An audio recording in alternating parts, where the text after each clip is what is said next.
Cafe में पप्पू ने एक लड़की को आई लव यू बोल दिया। लड़की ने थप्पड़ मारा और बोली, क्या कहा तुमने? पप्पू ने वापस लड़की को थप्पड़ मारा और बोला, अन्नी दिए जदों सुनिया ही नहीं ते चंड क्यों मारी?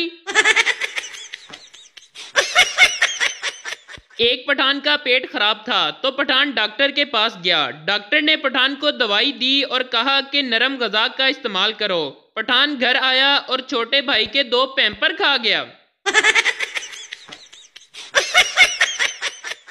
एक पठान ने मस्जिद से जूती चोरी की और पकड़ा गया। मौलवी ने कहा, इसने जूती चोरी की है, इसकी टिंड कर दो। पठान घबरा के बोला, एक जूता वापस ले लो और फौजी कटिंग कर दो।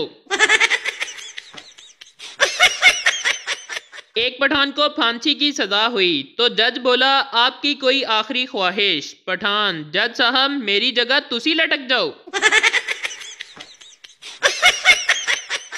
एक चर्सी मज़ार पर गया, दुआ मांगते हुए कहने लगा, मेरा बांड हर सूरत निकलना चाहिए, चाहे जो भी हो। जैसे ही वो दुआ मांगकर मज़ार से बाहर निकला तो उसका प्राइस बांड किसी ने जेब से निकाल लिया। चर्सी वैसे ही वापस गया और कहने लगा, बाबा जी पहले पूरी गल सुन लिया करो ते फिर एक्शन लिया करो। माँ अपने तोतले बेटे से, आज हम तुम्हारा रिश्ता देखने जा रहे हैं, तुम वहाँ बोलना मत। लड़का, ठीक है। लड़की वालों के घर लड़की चाय लाई तो लड़का चाय पीते हुए बोला, हाय धर्म है, हाय धर्म है। लड़की भी फौरन बोली, फूत मार, फूत मार। शोहर, जान सोचा तुम्हें कॉल कर लूं, तुम मुझे याद कर रही होगी। बीवी, और जो सुबह लड़ाई हुई थी वो क्या था? शोहर, ओ फिटे मुंह, घर दा नंबर मिल गया जे। पुलिस वाला, डबल सवारी पर पाबंदी है और तुम 4 बैठकर जा रहे हो। पठान ने परेशानी के आलम में पीछे देखा और बोला, हाय 4, ओए बगैर तो 5वां किथे सुट आए हो, ओने ते सानू रोटी खवानी सी। एक पठान बहुत परेशान बैठा था। किसी ने इनसे पूछा, क्या हुआ? पठान कहने लगा, यार आज टीवी वालों ने 100 इंच का सांप दिखाना है और मेरा टीवी सिर्फ 20 इंच का है। एक पठान दरख्त से उल्टा लटका हुआ था। किसी ने पूछा कि क्या हुआ? पठान बोला, यार सर दर्द की गोली खाई है, कहीं पेट में ना चली जाए। बीवी, देखो मैं 55 साल की हो गई हूँ लेकिन तुम्हारा एक दोस्त मेरी तारीफ करता है। शोहर, फयाज भाई होगा। बीवी, हाँ वही, लेकिन तुम्हें कैसे मालूम हुआ? शोहर, क्योंकि वो साला कबाड़िया है। एक पठान ने जिंदगी से तंग आकर कहा, ऐसी जिंदगी से अच्छा है मौत आ जाए। एकदम मौत का फरिश्ता आ गया और बोला, तैयार हो जाओ, मैं तुझे लेने आया हूँ। पठान घबरा कर बोला, यार तुहाडी की सलाह, हुण बंदा मजाक भी ना करे। पठान की बीवी पठान से, तुमने मुझे शादी से पहले क्यों नहीं बताया कि तुम्हारी 3 बीवियां हैं? पठान बोला, माड़ा मैंने तुमको बताया तो था कि मैं तुम्हें मलका, रानी और शहजादी की तरह रखूंगा।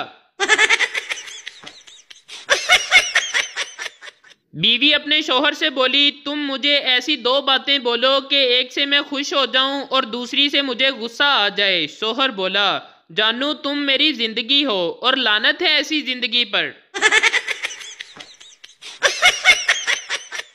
एक जंगल में शेर की शादी हो रही थी। जब बारात जाने लगी तो अचानक एक चूहा बारात के आगे नाचने लग गया। शेर ने पूछा, भाई तुम क्यों नाच रहे हो? ये किसी चूहे की शादी तो नहीं है। चूहे ने मासूमियत भरे लहजे में कहा, भाई बात यह है कि शादी से पहले मैं भी शेर हुआ करता था।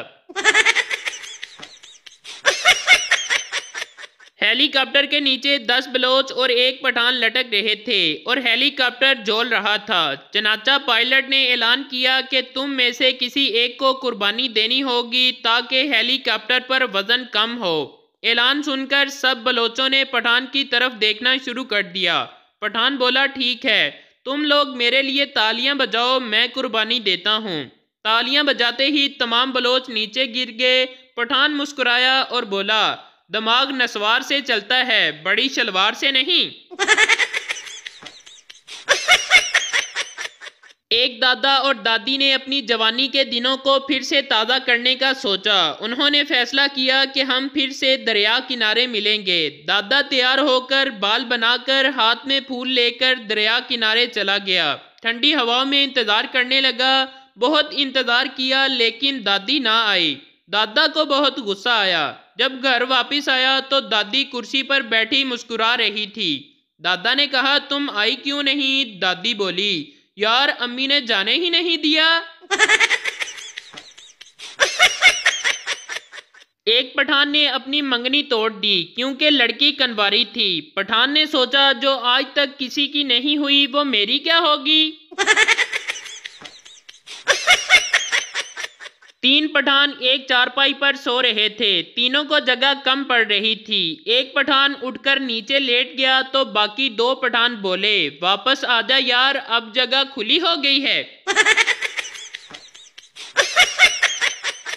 एक बहरो पीर किसी मज़ार पर एक बारिश बुजुर्ग के रूप में जन्नत की टिकटें बेच रहा था। 100 रुपए में लोग इसकी बारिश दाढ़ी से और हुलिये से मुतासर होकर जोक दर जोक जन्नत की टिकटें खरीद रहे थे। दूर से एक पुलिस वाले को आते हुए देखकर बहरो पिया ने लोगों से कहा, बस जो खुश नसीब थे वो ले गए, जो कुछ भी था फकीर के पास। फिर फटाफट अपना थैला उठाया और घर की राह ली। घर पहुंचकर बहरो पिया ने थैले से पैसे निकाले और लगा गिनने कि अचानक एक डाकू खिड़की के रास्ते दाखिल हुआ और पिस्तौल दिखाकर कहा कि सारे पैसे मेरे हवाले कर दो वरना गोली मार दूंगा। इस फ्रॉडिये शख्स ने कहा, अगर तुम मुझे कत्ल करोगे तो दोज़ख में जाओगे। डाकू बोला, मैं दोज़ख में नहीं जा सकता। मैंने आज की डकैती से पहले एक बहुत पहुंचे हुए बाबे से जन्नत की 2 टिकटें खरीदी हैं।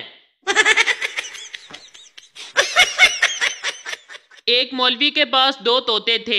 एक हर वक्त तस्बीह करता रहता और दूसरा हर वक्त सजदे में पड़ा रहता था। उनके हमसाये के पास एक तोती होती थी जो बहुत शरारती थी और सबको तंग करती थी और वो आदमी इससे बहुत परेशान रहता था। एक दिन इस आदमी ने मौलवी साहब के पास जाकर अपनी परेशानी बताई तो मौलवी साहब कहने लगे कि ऐसा करो, कुछ दिनों के लिए अपनी तोती को मेरे तोतों के पास भेज दो, शायद सुधर जाए। उस आदमी ने ऐसा ही किया। जब इस तोती को तोतों के पिंजरे में छोड़ा गया तो तस्बीह करने वाला तोता तस्बीह छोड़कर सजदे वाले तोते से बोला, उठ मिठू उठ, दवावां कबूल हो गईयां ने। एक आंटी थी, उसकी एक बेटी थी। वो इसकी बहुत केयर करती थी, बाल संवारती थी, पोनियां बांधती थी ताकि बच्ची अच्छी दिखे, पर बच्ची की आंखें हमेशा बाहर रहती थी। आंटी ने बहुत से डॉक्टर्स को दिखाया लेकिन वो सही नहीं हुई। फिर एक दिन बाबा जी को दिखाया तो वो 1 मिनट में सही हो गई। आंटी बहुत खुश भी हुई और हैरान भी। फिर आंटी ने बाबा जी से पूछा, आपने ऐसा क्या किया कि वो एकदम से सही हो गई? बाबा जी ने कहा, मैंने तो बस इस बेचारी की पोनियां ढीली की हैं। लड़कियां 8,000 का सूट लेने के बाद रिक्शे वाले से 10 रुपए के पीछे लड़ रही होती हैं और कुछ तो 10 रुपए के पीछे इतनी जज्बाती हो जाती हैं कि पैदल ही घर आ जाती हैं और कहती हैं, ना जा साड़ियां केड़ियां लत्तां टुटियां ने।